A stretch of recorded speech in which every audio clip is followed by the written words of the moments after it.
Diagnosed with a disease that was slowly killing him, his only escape from this cruel reality was a game he played day and night until the moment he died. However, he woke up inside that very same game, with nothing, no stats, no power, now trapped in the world he once used to escape to. He must fight, survive, and rise to conquer the kingdom that has become his new reality. The story revolves around Takuto, a young man who loves playing a strategy game focused on empire management called Eternal Nations. Even while bedridden in a hospital, he spent his days playing Eternal Nations until he literally died while playing. However, that was not his true death. Seconds later, he finds himself in a forest, sitting on a throne in an ancient ruin. The first thing he notices is how fresh the air is. A woman approaches him, asking if he has finally woken up. When she reveals her face, Takuto immediately recognizes her as Atu, an elven character from the game Eternal Nations. Atu refers to Takuto as Your Majesty, which leaves him completely confused, not understanding what is happening. Since Takuto is an anime veteran, he quickly realizes that somehow he has been transported into the world of Eternal Nations. But what should he do now? Normally, the only person Atu calls king is the Lord of Mynoghra, the nation Takuto used to command when he was still playing. Atu then calls him Takuto-sama and says that he is the first player to have beaten the game on nightmare difficulty using Mynoghra, the hardest civilization of all. According to her, Takuto is on the leader's ranking, which gives him the status of legendary player. This leaves him even more confused. How could a character from the game have access to information that goes beyond the barrier of the virtual world? Atu reveals that she remembers everything, all the victories, all the defeats, every word Takuto said to her through the computer screen, and the entire journey they shared up to that moment. Moved, Takuto starts to cry. He says how happy he is to finally be able to talk to Atu, his favorite character in the game. Atu replies by saying she feels exactly the same way. However, that still doesn't explain how he ended up there. Then Takuto asks if it was Atu who brought him to this world, but she says she has no idea, since she herself had appeared in that place just a few minutes earlier. Even so, she is certain that they are in a world that feels just like Eternal Nations. No matter where they are, Atu is happy to have finally reunited with her true king. Holding his hands, she encourages him to restart the journey from the very beginning by her side. Atu expresses her desire to build a new empire with Takuto, a place where only the two of them would live. And Takuto, who no longer has any other purpose in life, accepts her goal. When he reaches out for a symbolic handshake, Atu slips into her NPC role and introduces herself as Isla Datu, an illegitimate daughter of a ruined world, vowing that from that moment on, her mind, soul, and body belong to Takuto. Oh is originally a character of evil nature, and this overly dramatic introduction leaves both of them a little embarrassed. But Takuto plays along and, getting into character, declares that together with his loyal companion Atu, he will establish the most evil empire of all time, Mynoghra. Takuto then asks if Atu remembers the first action the Mynoghra Empire should take, and she promptly replies that they must isolate themselves from the world like true recluses to avoid being detected by any outsiders. To do this, Takuto summons an emergency production scout, a long-legged insect. Since Mynoghra is a civilization that rules over evil and ruin, all its creatures are visually repulsive, and the scout is no exception. In any case, Takuto orders the scout to check the surroundings, and Atu points out that he must not disappoint the king. The scout promptly obeys and sets off on its mission. Takuto then realizes that he can see everything the scout sees, which makes both him and Atu realize that this world works exactly like it does in the game. He takes the opportunity to explain how he summoned the scout. His total magical power is currently 200, and summoning the scout cost 100 magic points. He wonders how he should use the remaining points. A base can be built with 20 points, but he also considers summoning a warrior for protection. Unfortunately, that costs much more than his current magical power allows. In the game, Atu is a heroic unit, powerful in combat, but since they're just starting out, her power level is only 3. Anyway, they move on, and thanks to the scout's reconnaissance, Takuto is able to get a good idea of what's around, basically, an endless forest of trees. This makes it the perfect place to establish Mynoghra's base.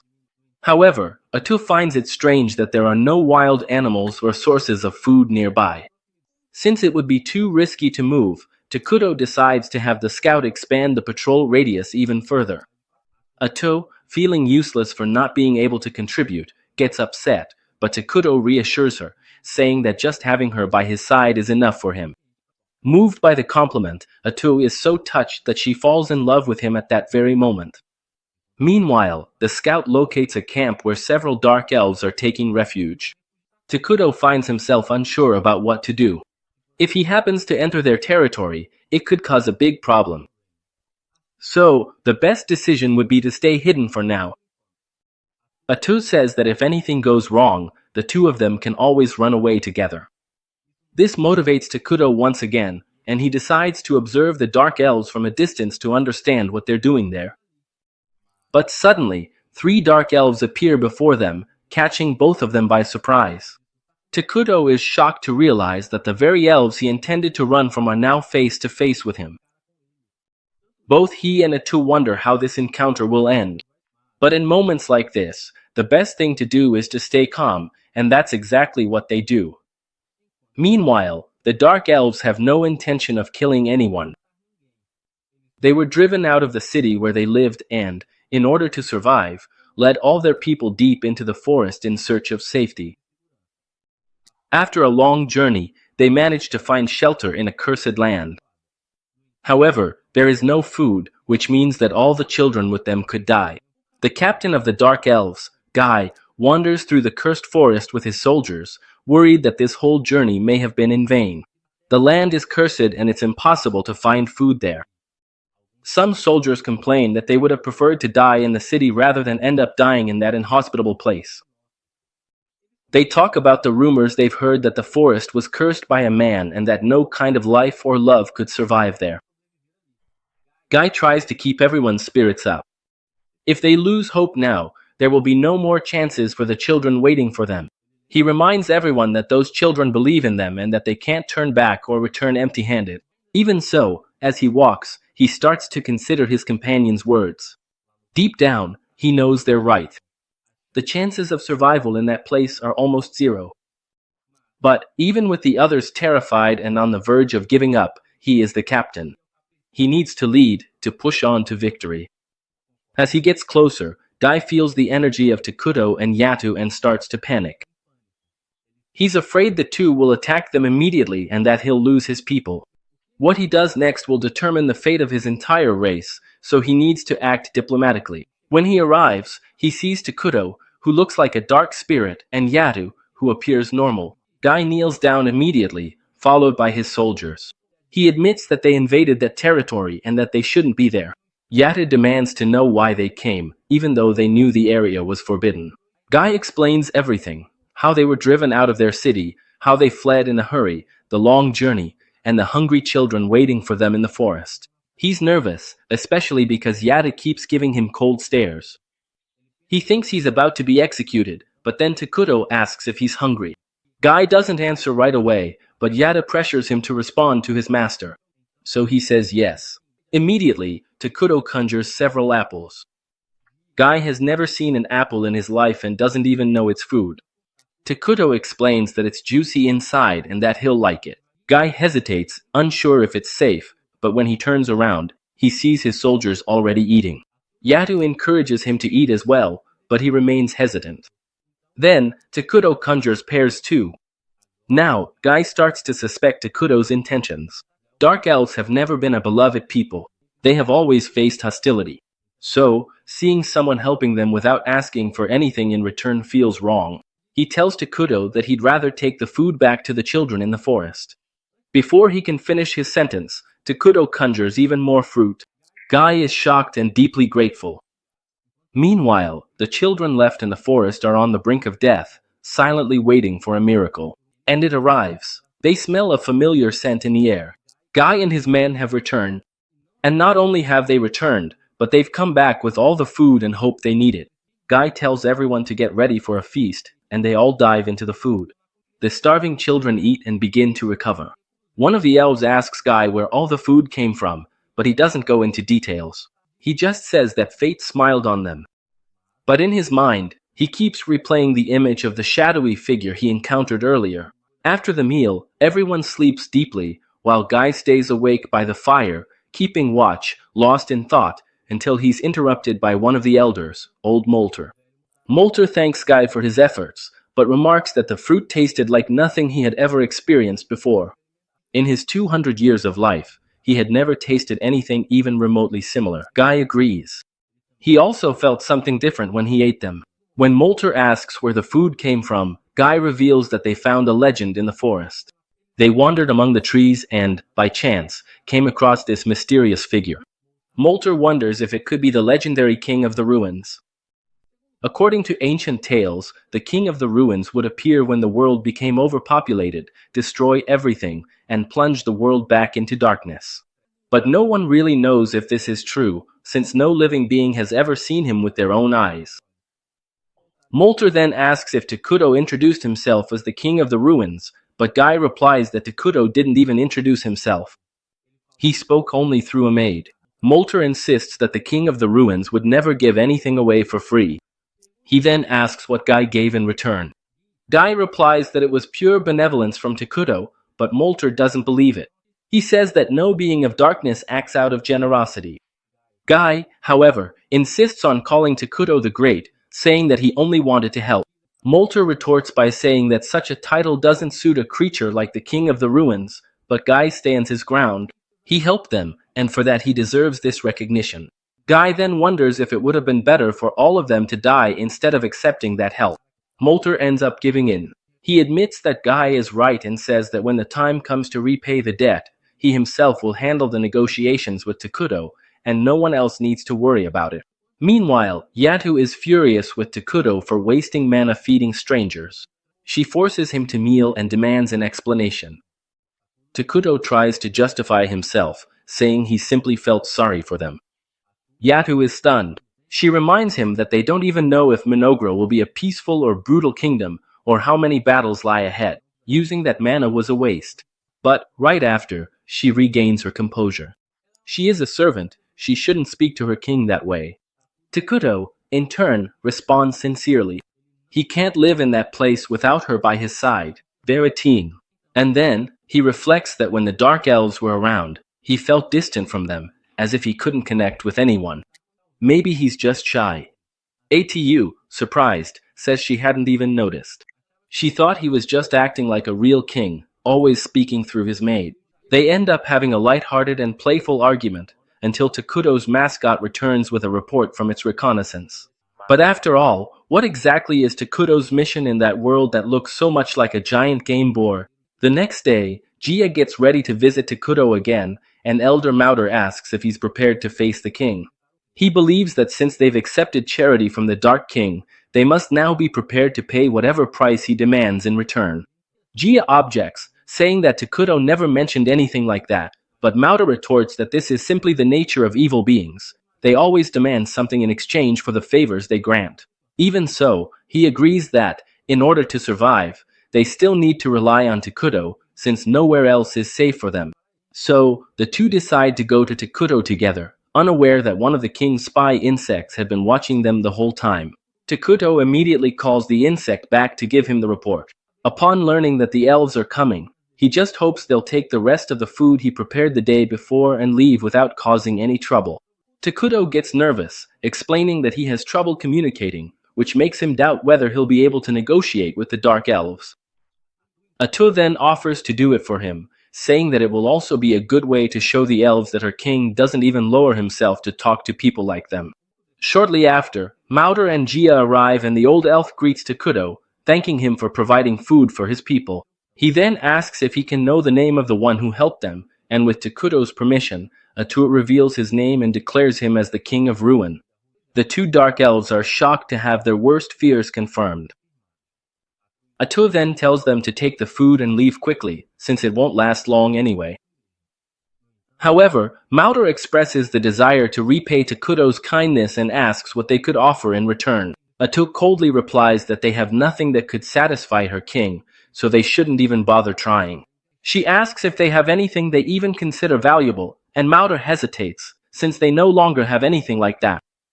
Atu stares at him with a deadly look when she sees his hesitation and asks if he's plotting something. Mauder panics, and Takuto realizes the negotiation is heading in a bad direction. Suddenly, he calls Atu over to discuss a new approach, and she gets annoyed when she realizes Takuto intends to be too soft.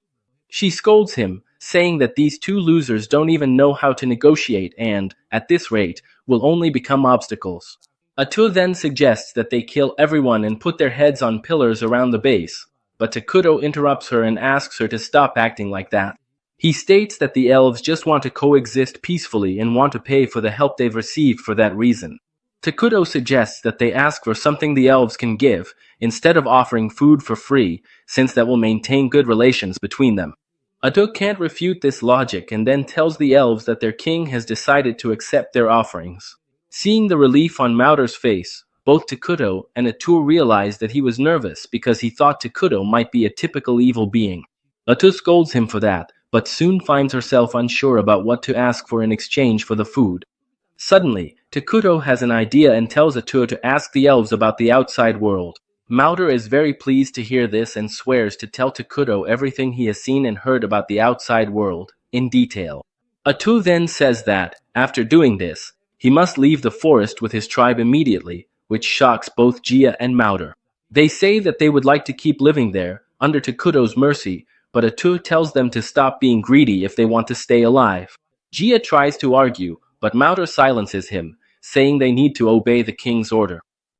They start to leave, but Takuto feels bad about driving them out and comes up with a new idea.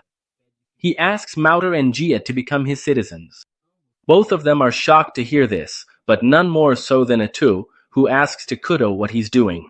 He reminds her about the refugee system in the game, which allows different species to be accepted as citizens. Takuto comments that, since dark elves are a neutral species, they would easily adapt to the kingdom's evil attribute and could coexist with the other species living there. Atu still expresses doubts, since species with an evil alignment tend to get into conflict with each other. But Takuto reminds her that his main species, the homunculi, look like humans who have been taken apart and put back together in a grotesque way, and that they can't spend all their time just with those creatures. Atu immediately agrees as soon as the chilling image of the homunculi pops into her mind. She turns to the two elves and says that Takuto plans to build a kingdom there soon and is willing to accept them as citizens if they swear to serve him.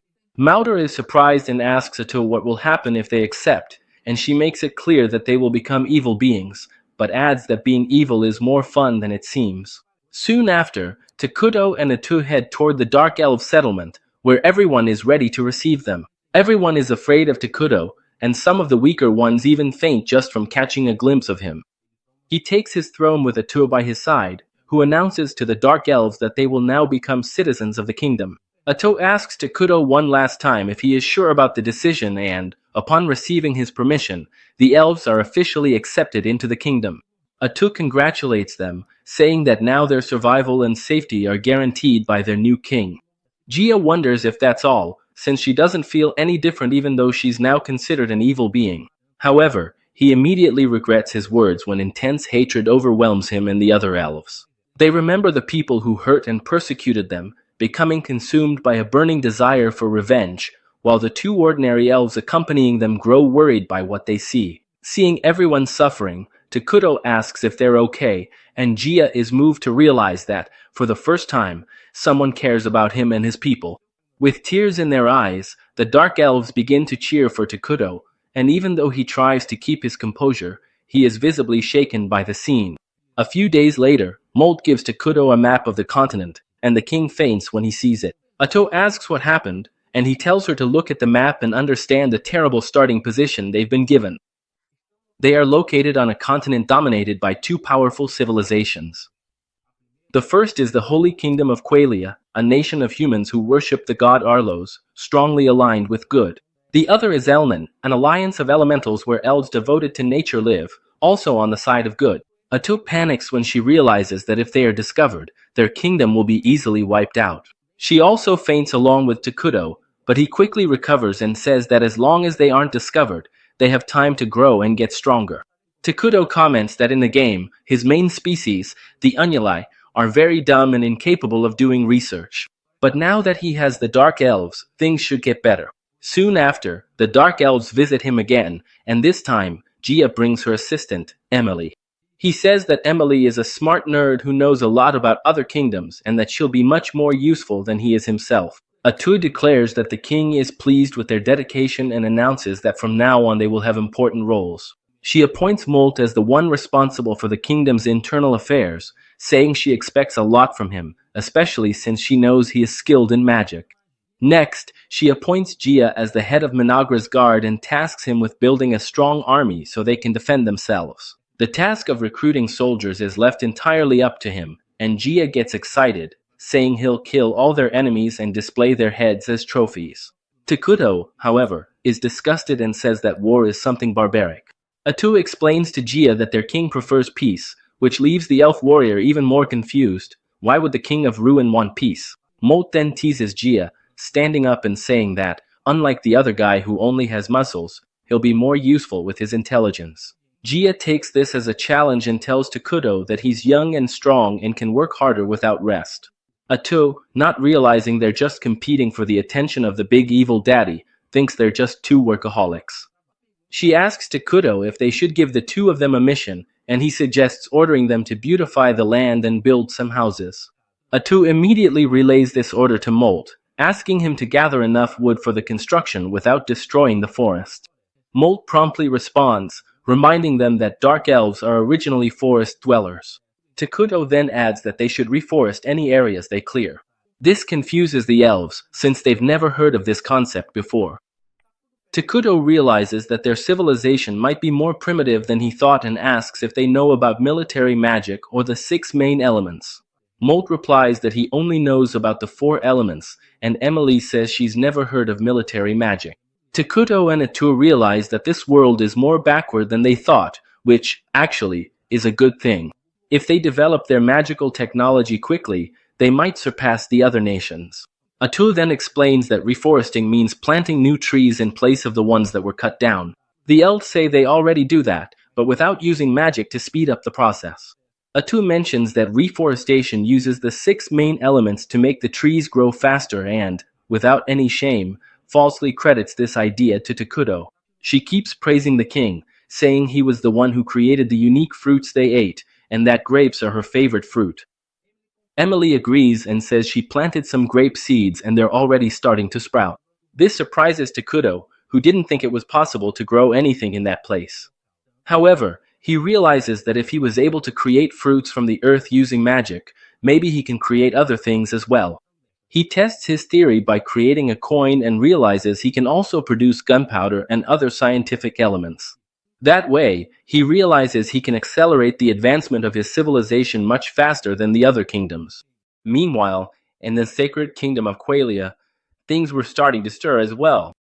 Saint Selena was leading a group of knights toward the snow-covered hills to deal with some monsters that posed a threat to the nearby villages. As soon as she spotted the goblins running toward her, she pointed her staff at them and turned them to ashes with her holy flame. The holy flame dissipated into the clouds after destroying the monsters, and when the sunlight fell upon the scorched ground, flowers bloomed there. The captain of the night watch explained to his men that Selena's ability burned monsters of evil nature and created flower beds in their place, and that it was thanks to her they maintained good relations with the elves. Then, Selena told the cardinal that he should send paladins to the south, as she had recently had a premonition about something terrible about to happen in the cursed forest. The cardinal refused, saying that the forest was at the far end of the continent, and that he needed permission from his superiors to send paladins there. Selena threatened him, saying she would go herself if he didn't send anyone. Although the cardinal tried to argue, he eventually backed down and promised to send whatever soldiers he could mobilize on his own. Meanwhile, Takuto and Atu were busy developing their territory, starting with building houses for the Dark Elves. A temporary throne hall had already been erected around Takuto's throne, and he was eager to hold meetings and conferences with the important citizens of his kingdom. At that moment, Molter, Gia, and Emily arrived at the site, and it told them that they should immediately begin the first council meeting. However, Emil had a gift for Takuto before the meeting, an outfit that made him look feminine. He was pleased with the gift, since his clothes were getting dirty, and he thanked the elves for it. However, the elves didn't notice any change in his appearance, but they trusted the two when she said that Takuto looked great in the outfit they had prepared. With that settled, she started the council meeting, although Takuto was too busy admiring himself. Atu decided to proceed with the meeting without him, and to consult Takuto only when necessary, which he accepted without any trouble. With the meeting underway, Molter asked Atu what kind of buildings should be constructed first. She replied that they should start with food production facilities, and then pulled out a scary-looking plant, which would be their main food source for now. The elves were disgusted when they saw the plant, and asked Atu to explain what it was. She said it was the meat plant, unique to their civilization. Atu explained that the plant could produce meat that tasted like human flesh and was quite nutritious. The elves were shocked to hear this and said they didn't eat humans, but Atu reassured them, saying that the meat plant was only for the initial phase, and that soon they would have other types of food available. She also stated that they needed to build warehouses and management sheds next to the farms, and Emily volunteered to take on that responsibility. After that, Atu moved on to the next item on the agenda, research, since acquiring advanced technology was especially important for small nations like theirs. Molter asked what kind of technology they should focus on, and she replied that they would research magical technology. Takuto was quite excited about this idea, and Molter, as a mage, promised to do his best to impress him. He then asked Atu exactly what kind of magical technology he should research, and she explained about military magic. She said that regular offensive spells could only hit a few people at a time, while advanced military magic could destroy entire cities and even alter the terrain to their advantage. Atu ordered him to gather the elves talented in magic and start the research immediately. Molter was excited about the idea of creating spells that didn't yet exist in that world. The next topic discussed was military strategy, which made Gia excited, since it was his turn to participate. However, Takuto quickly interrupted him, saying that they wouldn't be investing much in the army at that moment. Atu added that armies are expensive to maintain and, in times of peace, don't generate any return.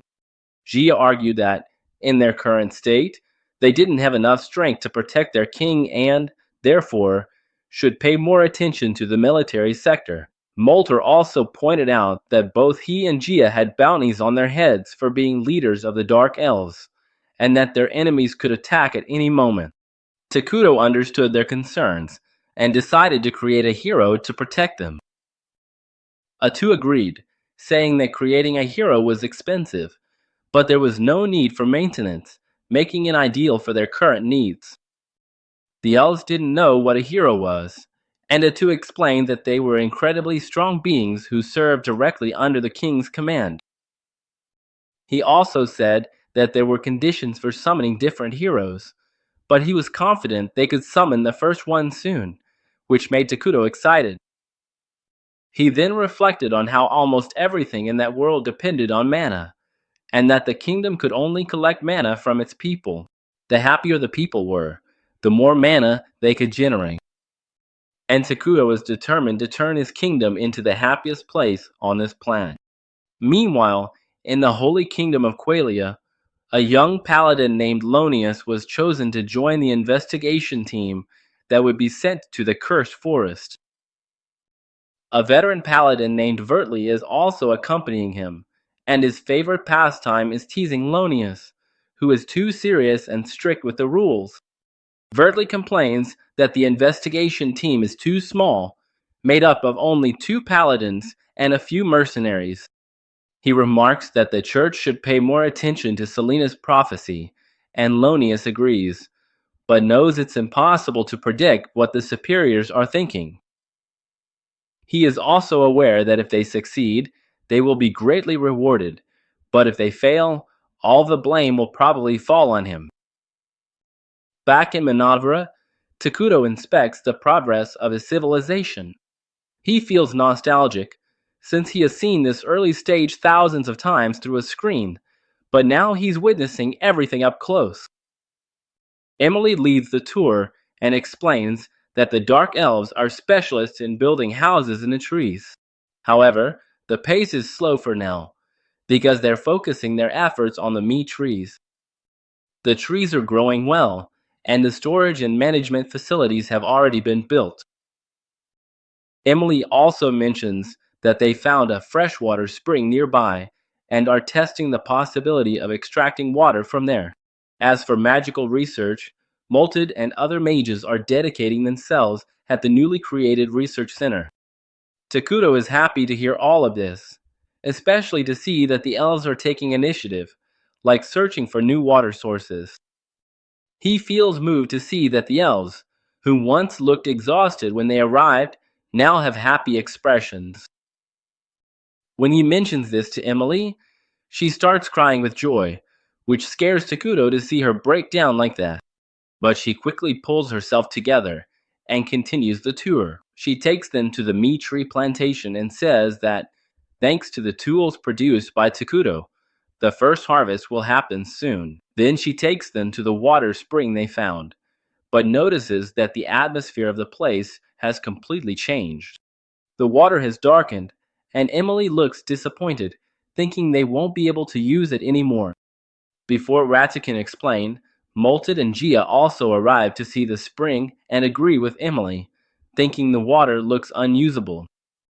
However, Ratu takes a sip and says that the water is perfectly safe to drink. She then explains that the environment now seems dark and gloomy because it has become part of Mynoghra, thanks to a feature called Cursed Terrain. Takuto asks the elves to take a deep breath, and suddenly, they feel their minds clearer and their bodies full of energy. Ratu explains that the cursed terrain favors evil-aligned creatures and penalizes those who are neutral or good-aligned. Since the Dark Elves are now part of the realm, they are considered evil, and that's why the water is safe for them. Gia confirms this by drinking the water, and Ratu states that soon the entire forest will be engulfed by the cursed terrain. However, Takuto finds this problematic, since the terrain stands out too much. Molted agrees, saying that with the forest darkened, enemies could easily locate them. Gia once again suggests creating an army, but Ratu and Takuto reaffirm that they will summon a hero. Molted comments that he still doesn't really understand what a hero is, and Ratu decides to teach by giving a practical example. Suddenly, she summons shadowy tentacles from her back, easily knocking down trees before revealing that she herself is a heroine. And even using only 1% of her total power, she would still be able to defeat entire armies.